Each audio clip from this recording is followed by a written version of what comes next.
Good morning everyone, class plus 1 subject physics. Today my topic is supplementary units. Supplementary units two type की होती है. First आपके पास radian, second steradian. First discuss करेंगे the radian जिसका symbol होता है RAD.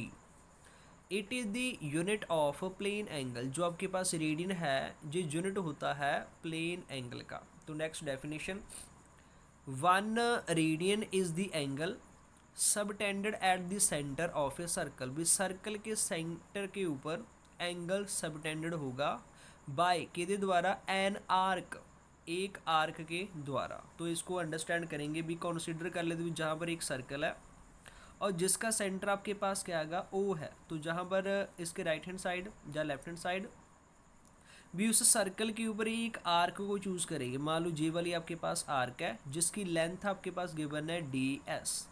तो जे वाली आर्क ऑफ ए सर्कल, जो आपके पास आर्क है ना, जे सेंटर के साथ कितना एंगल बनाएंगे आपके पास, D थीटा एंगल बनाएगी. दिस इज नोन एज आपके पास D थीटा.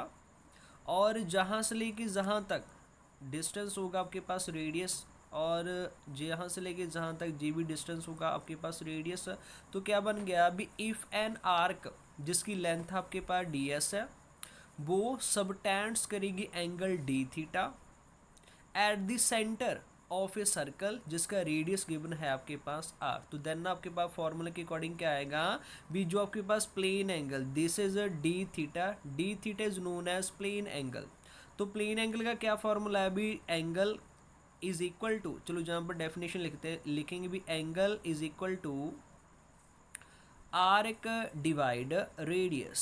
जी वाला फॉर्मूला यहाँ पर यूज़ करेंगे जहाँ पर एंगल कितना गिवन है, मतलब प्लेन एंगल कितना गिवन है D theta is equal to arc की लेंथ वगैरह कितनी गिवन है आपके पास DS डिवाइड रेडियस वगैरह कितना गिवन है आपके पास R गिवन है. जो आपके पास प्लेन एंगल है और उसका यूनिट आपके पास क्या आएगा, रेडियंस. तो साथ लिख सकते हो रेडियन, RAD भी लिख सकते हो, जैसे इसको फुल लिखेंगे भी रेडियन इसका क्या आ गया, यूनिट आ गया. तो अब जहाँ पर जो वन रेडियन कैसे बनेगा भी, अगर आपके पास आर्क का length DS is equal to होगा रेडियस ऑफ ए सर्कल. तो देन मतलब DS की जगह पर R पुट करेंगे, R डिवाइड R. तो R के साथ R कट ऑफ होगा तो क्या बनेगा आपके पास, वन रेडियन बनेगा. One radian is equal to किसके आ गया आपके पास, D थीटा के. और D थीटा आपके पास क्या आएगा, प्लेन एंगल है. अब डेफिनेशन को अंडरस्टैंड करना भी, one radian is the angle. जो वन रेडियन है वो आपके पास किसके इक्वल है, मतलब एंगल के. जो एंगल है ना सबटेंडेड होगा at the centre of a circle किसके द्वारा, by an arc.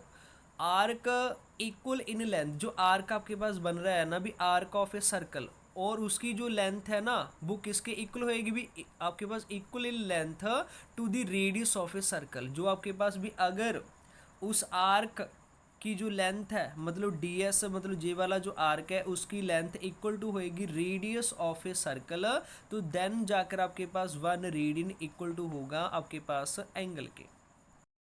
Next second, the stay radian, इसका सिंबल होता है आपके पास SR. जो स्टे रेडियन है it is the unit of solid angle. Solid angle की जो यूनिट होती है वो होती है स्टे रेडियन.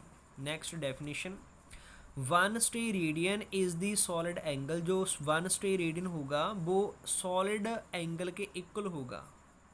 और जो सॉलिड एंगल है subtended at the centre of a sphere. भी एक स्फीयर के सेंटर के ऊपर सॉलिड एंगल सबटेंडेड होगा बाय किसके द्वारा, by that surface of sphere. भी एक स्फीयर और उसका स्मॉल जा पार्ट कंसीडर करेंगे.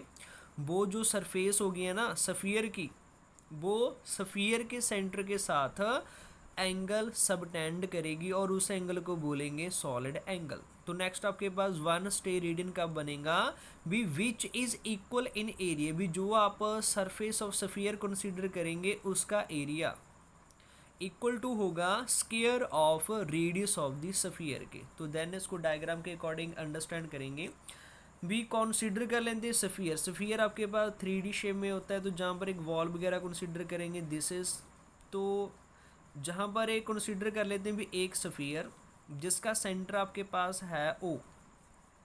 एंड उस स्फीयर के ऊपर एक स्मॉल जा पार्ट कंसिडर कर लेते, दिस इज आपके पास ए स्मॉल जा पार्ट, और इसको बोलोगे आप spherical surface, spherical surface of sphere.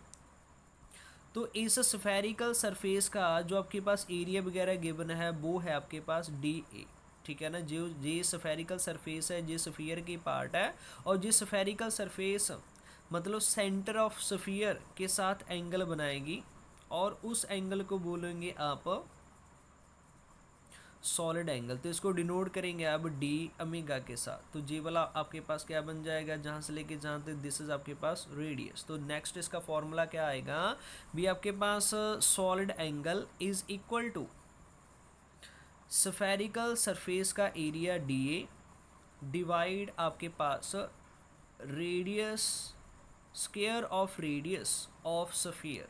जो आपके पास स्फीयर है जी वाला, उसके रेडियस के स्क्वायर को जहाँ पर डिवाइड करेंगे, और दिस इज आपके पास सॉलिड एंगल। सॉलिड एंगल की यूनिट वगैरह क्या आएगी साथ, S R. S R means stay radian.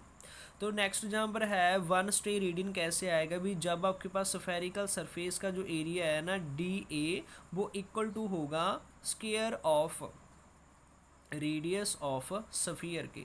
तो देन डी ए की वैल्यू पुट करेंगे आर का स्क्वायर। अब आर का स्क्वायर आ जाएगा, आर के स्क्वायर के साथ आर का स्क्वायर कट ऑफ होएगा, तो जहाँ से रिजल्ट आएगा वन स्टे रेडियन, और जे इक्वल टू होगा आपके पास डी अमेगा के। तो दिस इज आपके पास डेफिनेशन अंडरस्टैंड हो जाएगा इसकी हेल्प के साथ। तो क्या है, कहते हैं one stay radian is the solid angle. जो वन स्टे रेडियन है वो किसके इक्वल आएगा, सॉलिड एंगल के।